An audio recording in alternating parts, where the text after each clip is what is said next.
Put a finger down, toxic co-parenting edition.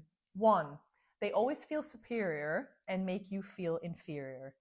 2, they stand above all laws, all agreements that you make, all contracts with your lawyers, and ignore every single thing you guys have agreed to.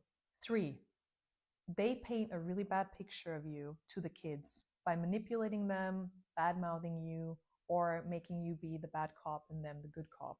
Number 4, they parent only when they want to. So when it fits their schedule, when it suits their needs, when it gives them an advantage, or when it's comfortable for them, but not when you need them to. 5, they exaggerate their personal achievements. So they will hugely blow up what they bought them for Christmas, or the holiday they did with them, or the day trip that they did. That is not an achievement. That is just regular parenting. Number 6, they offer their love and affection to the children only as a conditional reward rather than a natural way of expression. Co-parenting with a toxic partner can be devastating. Whether that's a psychopath or a narcissist really doesn't matter. At the end, it feels the same. What I'm going to give you is a checklist of 6 things you need to look out for to know and verify that you are co-parenting with your toxic ex. Number 1 is they feel like they're the superior parent. That shows in different aspects. For example, what they do is they completely undermine your authority when you set any rule or boundary. As an example, 7 p.m. is bedtime, guys. They will say, why 7? It's so early. Just let them stay up till 8. Undermine your authority, make you look like the bad parent, make them look fun. Second example is they constantly do the good cop, bad cop thing.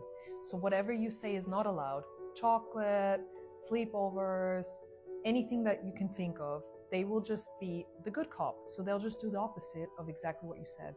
Now, that makes you feel frustrated and angry and small in front of the kids again, and the kids are going to be like, why is mom or dad always the sad one and always the angry one and always the not fun one, and why is the other parent always awesome to me and always allowing me all these things? So there's a shift in how the kids perceive you, because one parent is the super nice parent and the other one is the boring, strict, frustrated parent for the kids. Number 2 is a toxic co-parent feels above and beyond the law or any agreement you guys made. That turns out in 2 ways. So if you are already divorced, separated, or not living together, they will disregard any agreements made, drafted by your lawyers, any contracts that you guys have signed. All of the things that are in there are going to be disregarded and ignored.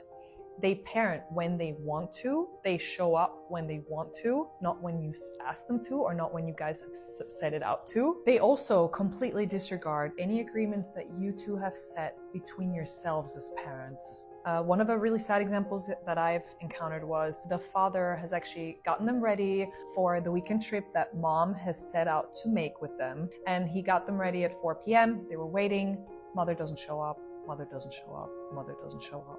What is he left with?